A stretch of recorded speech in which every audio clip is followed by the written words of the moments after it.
Super hits 93.5 red F M ಅಲ್ಲಿ ನಾನು ನಿಮ್ಮ ಗೆಳೆಯ ಮನೀಶ್ ಜೊತೆ ನೋಡಿ ಒಂದು ಸ್ಪೆಷಲ್ ಮೂಮೆಂಟ್ ಅಂತಲೇ ಹೇಳ್ಬೋದು. ನನಗೆ ಒಬ್ಬರು ಈಗ ನನ್ನ ಜೊತೆ ಇದ್ದಾರೆ. ಥರ ಫುಲ್ ಮಾಸಿಗೆ ಮಾಸ್, ಲವ್ ಸ್ಟೋರಿಗೆ ಲವ್ವಿಗೆ ಫೀಲ್ ಕೊಡುವಂಥ ಒಬ್ಬ ನಾಯಕ ನಟ ನನ್ನ ಜೊತೆ ಜಾಯ್ನ್ ಆಗಿದ್ದಾರೆ. So is none other than Prajwal Devaraj ಅವರು.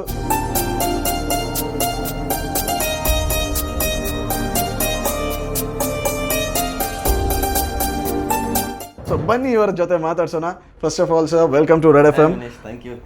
ಸೊ ಎಸ್ ಪ್ರಜ್ವಲ್ ಅವರೇ, ಚೀತಾ ಮೂವಿ ಬಗ್ಗೆ ನಾನು ಕೇಳ್ಪಟ್ಟೆ.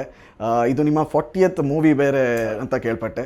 ಸೊ 40th ಮೂವಿಗೆ ಒಬ್ವಿಯಸ್ಲಿ ಯಾರಿಗಾದ್ರೂ ಒಂದು ಡ್ರೀಮ್ ಇರುತ್ತೆ. ಅದು ಏನಂದರೆ ಏನಾದರೂ ಒಂದು ಪವರ್ ಪ್ಯಾಕ್ ಆಗಿರುವಂತಹ ಸ್ಟೋರಿನ ಒಂದು ಹೌದು.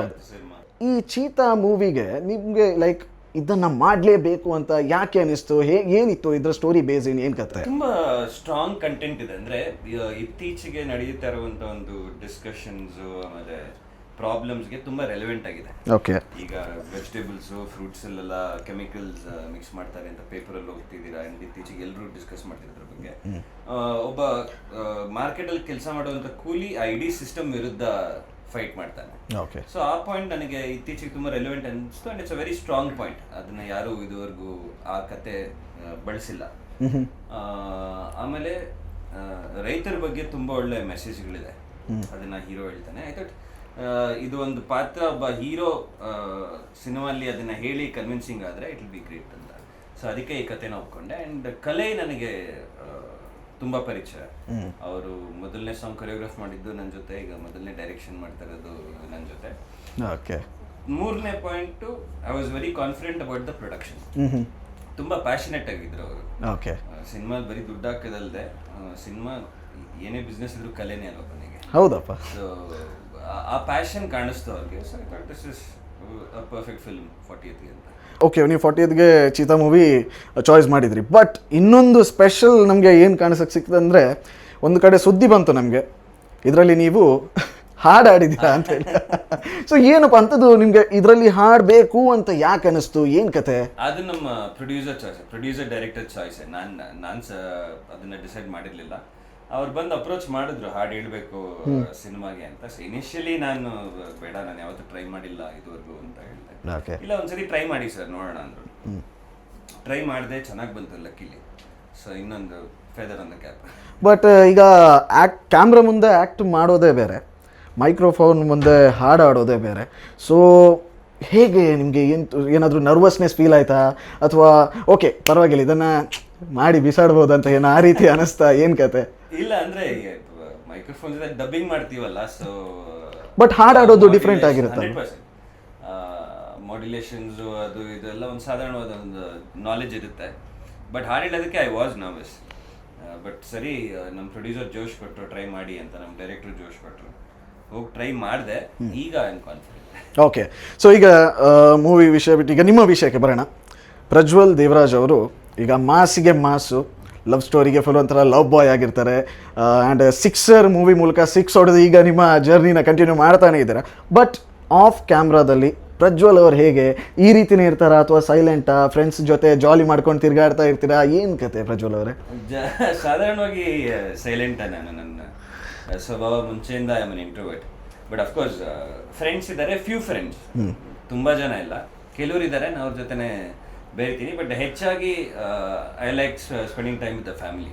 ಓಕೆ, ಅಪ್ಪ ಅಮ್ಮನ ಜೊತೆ. ಆ್ಯಂಡ್ ಫ್ರೆಂಡ್ಸು ಬಂದರೆ ಮನೆಗೆ ಬರ್ತಾರೆ, ಅಪ್ಪ ಅಮ್ಮನ ಜೊತೆನೂ ಬೆರೀತಾರೆ. So we have a good time.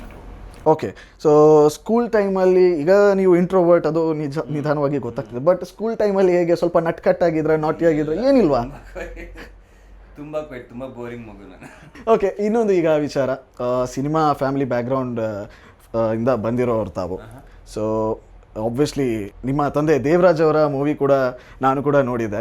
So ಒಂದೊಂದು ಮೂವಿ ಈ ರೀತಿ ಮಾಡ್ತಾ ಬರ್ತಿರುವಾಗ ನಿಮಗೆ ಯಾವಾಗ ಅನ್ನಿಸ್ತು ಓಕೆ ಈಗ ನಾನು ಫಿಲ್ಮ್ ಇಂಡಸ್ಟ್ರಿಗೆ ನಾನು ಟ್ರೈ ಮಾಡಬೇಕು ಅಂತ ಯಾವಾಗ ಅನ್ನಿಸ್ತು? ನಾನು ಟ್ರೈ ಮಾಡಿದ್ದಲ್ಲ, ಒಂದು ಮ್ಯಾಗಝೀನಲ್ಲಿ ಫ್ಯಾಮಿಲಿ ಇಂಟರ್ವ್ಯೂ ಬಂದಿತ್ತು.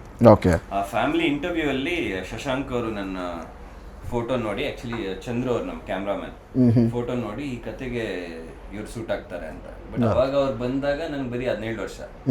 ಸೊ ಅಪ್ಪ ಇನ್ನೂ ಕಾಲೇಜಲ್ಲಿ ಇದ್ದಾನೆ, ಈಗ ಬೇಡ ಡಿಗ್ರಿ ಮುಗಿಸಿದ್ಮೇಲೆ ಆಮೇಲೆ ನೋಡೋಣ ಅಂತ. ಸೊ ನನಗೂ ಹೇಳಿರ್ಲಿಲ್ಲ ಅಪ್ಪ ಈ ಥರ ಯಾರೋ ಬಂದು ಕತೆ ಹೇಳಿದ್ದಾರೆ ಅಂತ. ಅವರು ಮತ್ತೆ ಆಮೇಲೆ ಒಂದು ದೊಡ್ಡ ಬ್ಯಾನರ್ ಉಷಾ ಕಿರಣ್ ಮೂವೀಸ್, ಈ Ramoji film city Usha Kiran movies ಮತ್ತೆ ಅಪ್ರೋಚ್ ಮಾಡಿದ್ರು. ಸರಿ ಅಪ್ಪ ಮತ್ತೆ ಬರ್ತಿದ್ದಾರೆ, ಸರಿ ಕತೆ ಕೇಳೋಣ ಅಂತ ನನಗೆ ಹೇಳಿದ್ರು ಅವಾಗ. ಆಗ ನಾನು ಕೂತ್ಕೊಂಡು ಕತೆ ಕೇಳಿದಾಗ this is perfect for my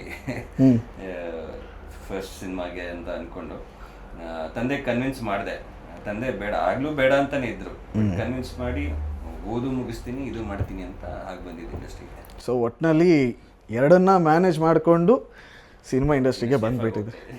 but ಈಗ ಇಷ್ಟು ಮೂವೀಸ್ ಮಾಡಿದ್ದೀರಾ ಪ್ರಜ್ವಲ್ ಅವರೇ, ಸೊ ಪ್ರಜ್ವಲ್ಗೆ ತುಂಬಾ ಒಂಥರ ಹತ್ತಿರವಾಗಿರುವಂತಹ ಕ್ಯಾರೆಕ್ಟರ್ ಯಾವುದು ಆ್ಯಂಡ್ ಯಾಕೆ?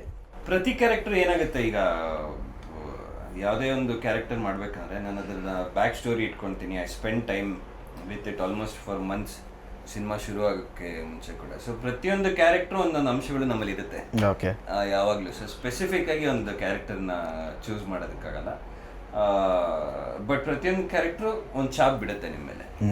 ಯೂಶ್ವಲಿ ಈಗ ನಿಮ್ಮ ಬರ್ತ್ಡೇ ಟೈಮಲ್ಲಿ ಆಗಿರ್ಬೋದು ಅಥವಾ ಯಾವುದೇ ಒಂದು ಒಕೇಶನಲ್ಲಿ ನಿಮ್ಮ ಒಂದು ಫ್ಯಾನ್ ಬೇಸ್ ಯಾವತ್ತಾದ್ರು ಬಂದು ಪ್ರಜ್ವಲ್ ಸರ್ ಅಂತ ಬರ್ತಾರೆ.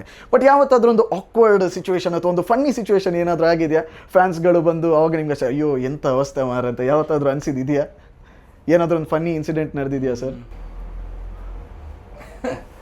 ಫನ್ನಿ ಅಂದರೆ ಒಂದ್ಸತಿ ನಾರ್ತ್ ಕರ್ನಾಟಕಲ್ಲಿ ಒಂದು ಫಂಕ್ಷನ್ಗೆ ಹೋಗಿದ್ದೆ, ಬ್ಯಾಡಗಿಯಲ್ಲಿ. ಸುಮಾರು ಜನ ಸೇರಿದ್ರು, ಆಲ್ಮೋಸ್ಟ್ ಒಂದು ನನ್ನ ಪ್ರಕಾರ 5,000-6,000 ಜನ ಸೇರಿದ್ರು. ಅಲ್ಲಿ ಈವೆಂಟ್ ಮ್ಯಾನೇಜ್ ಮಾಡ್ತಿದ್ದವರೆಲ್ಲ ಈವೆಂಟ್ ಮುಗಿದ್ಮೇಲೆ ನನ್ನ ಕಾರಲ್ಲಿ ಕರ್ಕೊಂಡೋಗಿ ಕೂಡ್ಸಕ್ಕೆ ಟ್ರೈ ಮಾಡ್ತಿದ್ರು ಜನನೆಲ್ಲ ತಳ್ಳಿ. ನಾನು ಹಿಂಗೆ ಕೂತ್ಕೊಂಡು ಹಿಂಗೆ ತಿರುಗದೆ, ಗಾಡಿ ಡೋರೇ ಇರಲಿಲ್ಲ. ಗಾಡಿ ಡೋರ್ ಇರಲಿಲ್ವಾ? ಅವ್ರು ಮುಚ್ಚೋ ಅಷ್ಟರಲ್ಲಿ ಜನ ಫೋರ್ಸ್ಗೆ ಗಾಡಿ ಡೋರೇ ಬಂದ್ಬಿಟ್ಟಿತ್ತು. ಮತ್ತೆ ಹೆಂಗೆ ಹೋಗಕ್ಕೆ ಮ್ಯಾನೇಜ್ ಹೋದಿನಿ ಹೋಟೆಲ್ ತನಕ ಗಾಡಿ ಡೋರ್ನ ಹೆಂಗೆ ಇಟ್ಕೊಂಡು. ಅಯ್ಯೋ ಸೊ ಈಗ ಇನ್ನೊಂದು ನನ್ನೊಂದು ಪರ್ಸ್ನಲ್ ಪ್ರಶ್ನೆ ಏನಂದರೆ, ಒಂದು ವೇಳೆ ಪ್ರಜ್ವಲ್ ದೇವರಾಜ್ ಅವರು ಫಿಲ್ಮ್ ಇಂಡಸ್ಟ್ರಿಗೆ ಹೋಗದೇ ಇರ್ತಿದ್ರೆ ಅವ್ರು ಏನಾಗ್ತಿದ್ರು? ನನಗೆ ಹೋಟ್ಲಿಯರ್ ಆಗಬೇಕು ಅಂತ. ಓ ಹೌದಾ? ಅಡುಗೆಯಲ್ಲಿ ಬಹಳ ಇಂಟ್ರೆಸ್ಟಾ ನಿಮಗೆ? ಲಂಡನ್ನಲ್ಲಿ ಕುಕಿಂಗ್ ಅಲ್ಲ, okay, but hospitality business enter ಆಗಬೇಕು ಅಂತ ಆಸೆ ಇತ್ತು ನನಗೆ. ಸೊ ಅದೇ ಪ್ಲ್ಯಾನ್ ಇತ್ತು. ಓಕೆ, ಸಿನಿಮಾಗೆ ಬಂದಿರಲಿಲ್ಲ ಅಂದರೆ ಅದಾಗ್ತಿತ್ತು. ಓಕೆ. ಸೊ ಇನ್ನೊಂದು ಮೇ ಬಿ ಇದು ಸ್ವಲ್ಪ ಪರ್ಸ್ನಲ್ ಅಂತ ಅನಿಸ್ಬೋದು. ರಾಗಿಣಿ ಮೇಡಮ್ ಅವರು ಆಬ್ವಿಯಸ್ಲಿ ನಿಮ್ಮನ್ನು ಬಹಳ ಹತ್ತಿರದಿಂದ ನೋಡ್ತಾರೆ. ಸೊ ಯಾವತ್ತಾದರೂ ನಿಮಗೆ ಅವ್ರು ಕೊಟ್ಟಿರುವಂಥ ಅಡ್ವೈಸ್ ಆಗಿರ್ಬೋದು ಅಥವಾ ಅಬ್ಸರ್ವೇಷನ್ ಆಗಿರ್ಬೋದು, ಓಕೆ ಇದು ವರ್ಕೌಟ್ ಆಗಿದೆ ಅಂತ ಅನಿಸಿದೆಯಾ ಯಾವತ್ತಾದ್ರು? ಅಥವಾ ಎಲ್ಲ ಟೈಮ್? ನನಗೆ ಬೆಸ್ಟ್ ಕ್ರಿಟಿಕ್ಸ್ ಮನೇಲೇ ಇದ್ದಾರೆ. ಓಕೆ. ಆಮೇಲೆ ಎಲ್ಲರೂ ನಟ್ರೆ ಅಲ್ವಾ? ಹೌದೌದು, ಮನೇಲಿರೋ ಅಷ್ಟು ಜನ ನಟ್ರೆ. ಸೊ ಯಾವುದೇ ಒಂದು ಸಿನಿಮಾ ಮಾಡಿದಾಗ ಫಸ್ಟ್ ಫ್ಯಾಮಿಲಿಗೆ ತೋರಿಸ್ತೀನಿ ಬಿಫೋರ್ ರಿಲೀಸ್, ಕೆಲಸ ಎಲ್ಲ ಮುಗಿದ ಮೇಲೆ.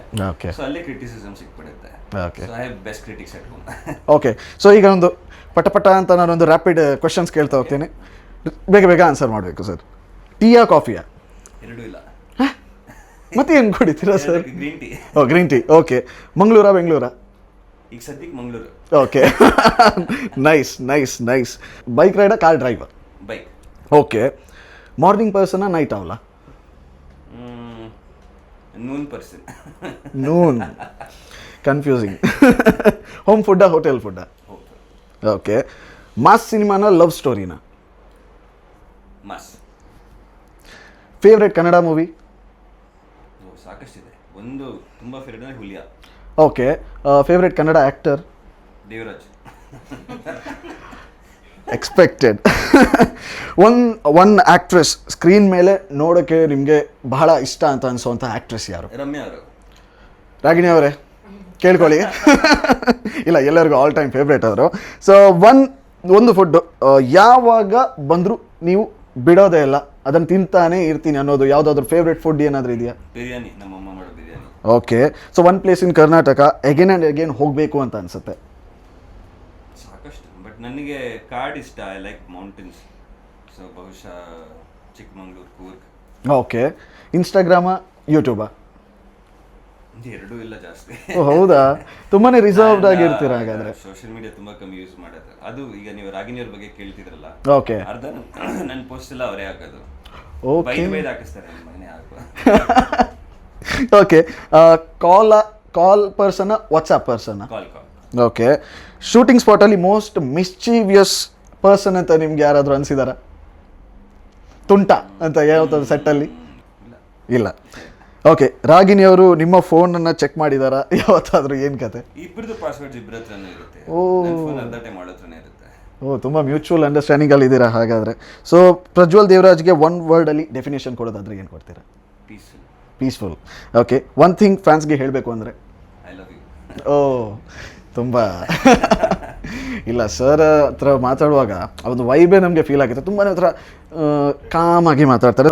ಲಾಸ್ಟ್ ಒಂದು ಪ್ರಶ್ನೆ ಏನಂದರೆ, ಸೋಷಿಯಲ್ ಮೀಡಿಯಾದಲ್ಲಿ ಈ ಒಂದು ರೀಲ್ ಬಹಳ ವೈರಲ್ ಆಗ್ತಾ ಇದೆ.